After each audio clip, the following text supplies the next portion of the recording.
Today we're going to talk about pulling plugs. Now, pulling plugs without bait behind them is a very typical way to try to catch marlin.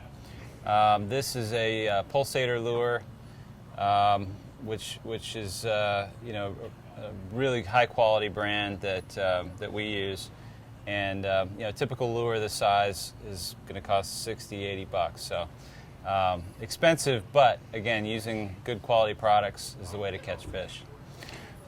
The nice thing is on most of these lures like this, they're an epoxy head. They have a mother of pearl reflective in there, so it gives flash for the bait. Color is your personal preference. Dark colors work really good in low light, cloudy days. Bright pink colors, they work really good on middle of the day. Bright sunny days, pink just is a better. The dark colors silhouette better in low light conditions, which seems totally opposite, but that's the way it works. Biggest thing on this is when you're pulling these plugs, you're trolling about 9-10 knots up to 11 knots. Same deal as everything else. Bigger plugs you pull up closer to the boat, smaller plugs further away. This typically, a plug of this size, you're going to catch wahoo or blue marlin. The good thing about it is using big plugs like this, no meat, you can use as big a J hooks as you can find, which is what we typically like to use. They used to make a 16 and 18 aught hook, can't get them anymore, so we use a 12 aught mustad stainless steel non-southern style tuna hook. Again, this bait is designed to look like a small bonita or small tuna, a big bait fish. Obviously, this would be, a 12-inch, 13-inch bait fish that a larger fish is going to eat. The bigger wahoos, the bigger marlin, or marlin in general. Marlin, you could bridle up a 50-pound yellowfin tuna, and a big marlin would eat that for dinner any day. Happily. So. All right, first thing we're doing, typically on this setup, once again, we only use fluorocarbon. You can use up to 400 pound. You can use a regular hard mono because you are trolling faster. In this situation, we're using a 280 pound fluorocarbon. It seems to suffice fine. Using a 280 pound crimp. We'll put our sleeve on. And all this does is this really, on this end of it, it just really protects it against your swivel, because your swivel's resting on it, and then they're aluminum, so it just protects it. Come around, slide it up. And Matt's using crimpers that we would use out on the boat. When we're rigging at home, we like to use this bench crimper, which is obviously a big piece of equipment that is very heavy, and you're not going to take that on the boat with you. But plus they're expensive. And they're expensive. They get destroyed. So we've got the swivel here, where your swivel end's going to rest on here. Your leader's going to be less than 30 feet. Your swivel is going to fit right here off your main line. You're going to swivel it up, and you're good to go.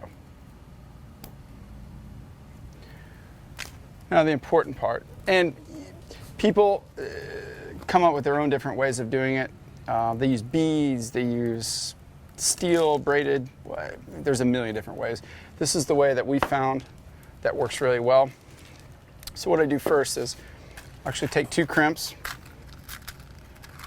and a lot of people will use beads. We use crimps, so it double lines it. It just seems like a little extra protection. Plus, if you get a big wahoo in there, they could actually break, their jaws could bust through beads, and they're not going to break through aluminum. It depends on up here. It depends on the size up here.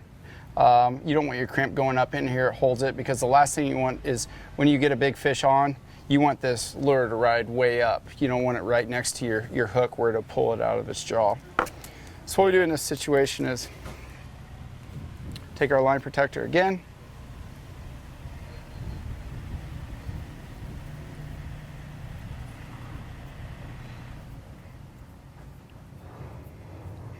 Come right here, use a 12-aught hook. And this is where it becomes a little more tedious. What we'll do is we'll slide it through this swivel, or I'm sorry, this crimp, and I'll slide it through that crimp. What I'll do is I'll slide this guy down here.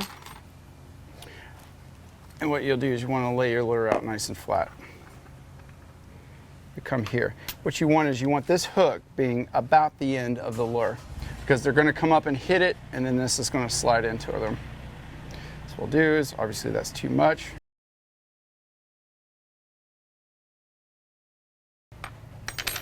And this is, you've got to have a little patience doing it this way. Some people like to let them ride behind it. We're not a fan. So we need to know we need to come down a little further. This looks like it's going to be the ticket. Size it.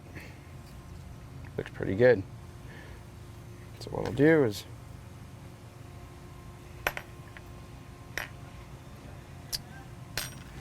and this is kind of backwards. Typically you'll crimp it down here by your hook first. What we're going to do is we're going to crimp it up high to get our spacer correct.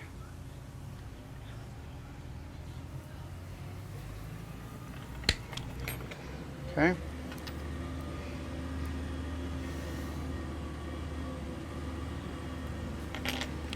Boom. Okay.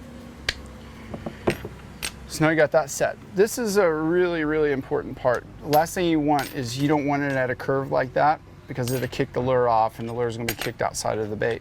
So what you're going to do is you're going to come in here and you're going to sleeve it. What I'll typically do is, Darren, if you can hold that tight. So it pulls. I'll be your assistant for this magic trick. I got it on this end. Just hold it up there so it's tight.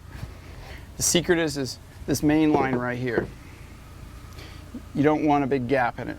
So what you do is you pull it tight to where it's, because sometimes if you crimp it, it'll hole out like this, and you don't want that. So you go right here.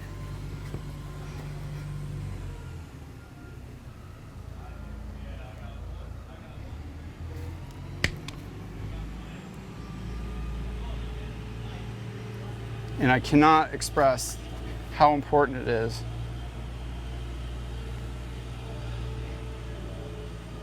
to get your crimp straight on like that. I'll pull it tight, Darren. Okay. So now we have a double line right there. So it's held on by both. I mean, if you get a Wahoo in there, it's going to give you a little extra protection, not a ton. You could add more crimps if you wanted, but the more crimps you add, the more it's going to kick the bait out. So now if you look at this, you want to make sure every time that it's seated correctly in here. So it's going to go in here. It's going to stop it.